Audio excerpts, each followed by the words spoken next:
Hello students, मैं Sushma.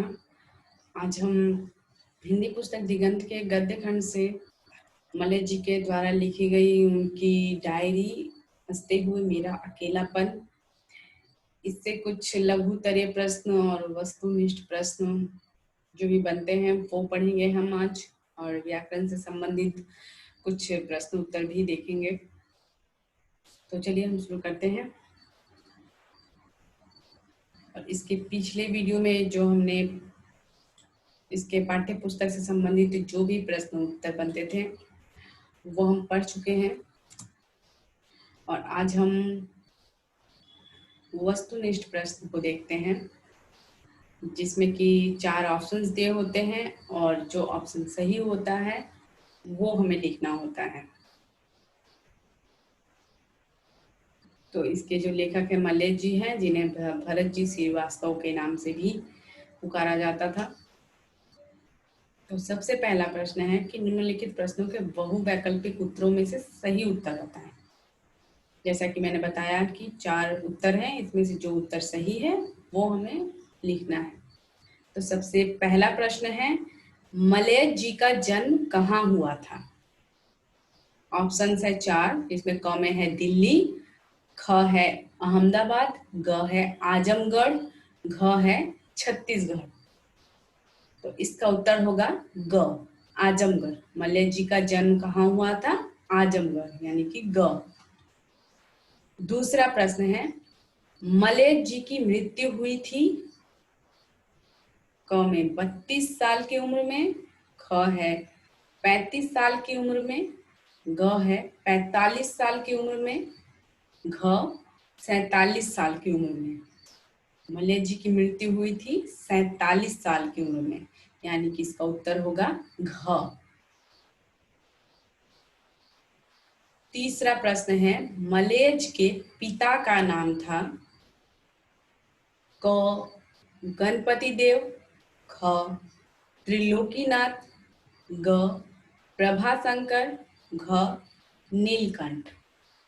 Malay जी के पिता का नाम था त्रिलोकीनाथ, जो कि ख में दिया गया है, तो इसका उत्तर होगा ख।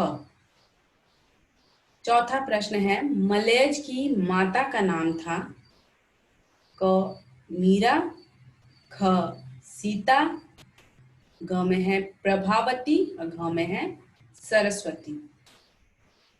तो मलय की माता का नाम था प्रभावती, जो कि इसका उत्तर होगा ग। ग में दिया गया है प्रभावती, तो इसका उत्तर होगा ग। पांचवा प्रश्न है, हंसते हुए मेरा अकेलापन के लेखक हैं क में है भरत जी श्रीवास्तव, ख में है रामधारी सिंह दिनकर, ग में है आचार्य रामचंद्र शुक्ल, घ में है मोहन राकेश। इसका उत्तर होगा क, भरत जी श्रीवास्तव। हालांकि मलयज है, लेकिन यहाँ पर भरत जी श्रीवास्तव, जो कि मैंने आप लोगों को बताया कि उन्हें भरत जी श्रीवास्तव के नाम से भी जाना जाता था। तो इसलिए यहाँ पर अगर उत्तर में मलयज न देकर भरत जी श्रीवास्तव लिखा हो तो ये उत्तर सटीक होगा। अब है रिक्त स्थानों की पूर्ति करें।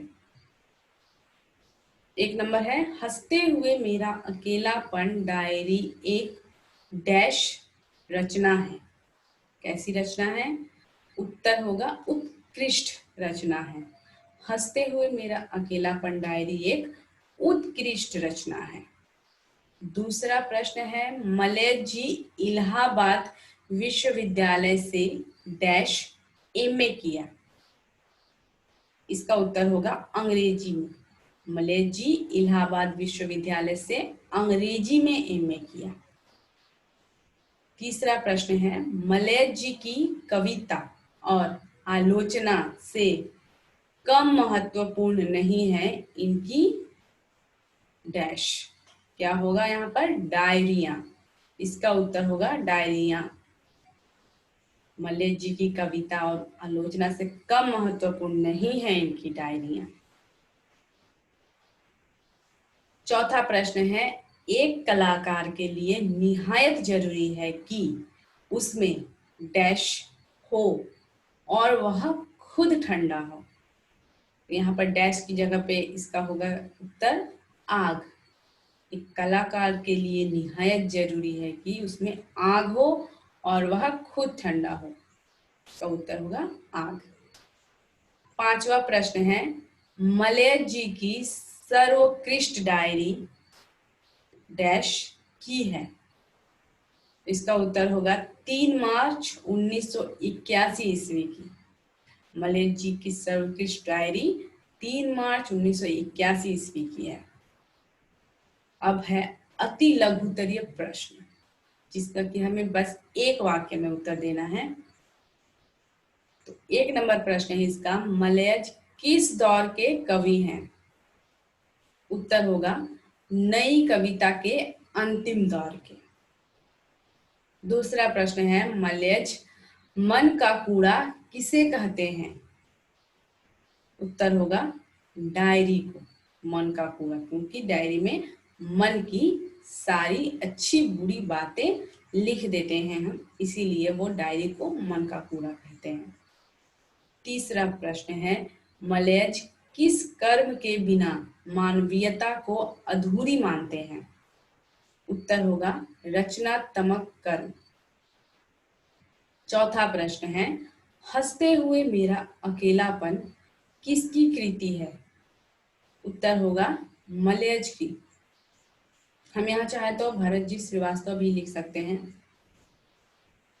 पांचवा प्रश्न है, मलयज का मूल नाम क्या था? उत्तर होगा भरत जी श्रीवास्तव, जो कि उनका मूल नाम था। छठा प्रश्न है, मैं संयत हूं, पानी ठंडा किसके लिए कहा है? उत्तर होगा लेखक ने अपने लिए कहा है, स्वयं के लिए कहा है। अब हम आते हैं भाषा की बात यानी कि व्याकरण में। हंसते हुए मेरा अकेलापन से व्याकरण से संबंधित जो प्रश्न उत्तर बनते हैं उसमें तो सबसे पहला प्रश्न है व्याकरण से, अर्थ की दृष्टि से निम्नलिखित वाक्यों की प्रकृति बताएं। तो सबसे पहला क्या है, क नंबर में, मौसम एकदम से ठंडा हो गया है। ये कौन सा वाक्य है? उत्तर होगा विधिवाचक वाक्य है। यहाँ पर जो वाक्यों की प्रकृति बताना है कौन सा वाक्य है, वाक्य कुल 8 प्रकार के होते हैं। तो उनमें से इन सब वाक्यों में जो भी वो वाक्य है वो हम यहाँ पर उसका उत्तर लिखना है। मौसम एकदम से ठंडा हो गया है, यह है विधिवाचक वाक्य। ख नंबर में है, हवाओं में ये कैसी महक है। तो यहाँ तो हम उत्तर प्रश्न को पढ़कर बहुत ही सहजता से समझ सकते हैं, क्योंकि कैसी, क्या, ये सब प्रश्नवाचक होते हैं। तो यह है उत्तर, इसका होगा प्रश्नवाचक वाक्य। लेकिन गहराई से अगर समझना है और इसके उत्तर हमें सभी के उत्तर अच्छे से देने हैं तो इसके लिए हमें वाक्यों की प्रवृत्ति, प्रकृति और इसके भेद जानना बहुत ही जरूरी है। ग नंबर है, आज की कोई चिट्ठी नहीं। ये कौन सा वाक्य है?